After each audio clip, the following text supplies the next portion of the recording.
Zeg Peter, de laatste keer dat jij je baard liet staan, belandde je uiteindelijk in een film als drugsbaron. Nu? Ik ben gezamenlijk met andere artiesten, ik laat gewoon mijn snor staan. Jij toch ook? Het is toch de maand ervoor? Nee, gewoon eens een keer wat anders. Ik bedoel, ja, ik heb het toen eens een keer gehad. En dan vond ik het eigenlijk wel leuk. Toen ben ik een tijdje weer zonder geweest en nou weer, ja, ik denk nou, ik vind dat wel weer leuk een keer. Het moet zo meteen helemaal een dikke baard worden. Nou, ik moet een beetje bijklussen hè, met de kerst hè. Ho, ho, ho.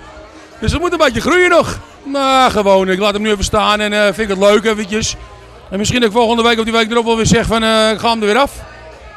Dus gewoon even tijdelijk misschien, ik weet het niet. Dus hoe ik me voel. Van deze week voel ik me de kerstman en volgende week voel ik me weer ja, kaal. Hoe zou je voor jou 2013 omschrijven?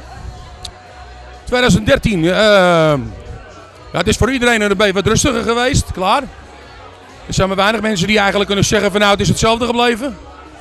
Maar ik moet eerlijk zeggen, ik heb niet mogen klagen. Ik heb gewoon iedere week gewoon mijn werkje gehad. En ja, je hoopt op betere tijden, dat is makkelijk zat. Maar ik zeg al, we gaan met volle moed er tegenaan. En ik kom waarschijnlijk volgende week of die week erop komen met een nieuwe single uit.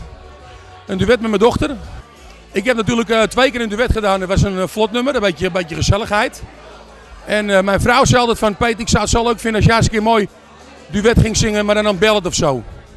Nou, ik zei dat komt wel een keer.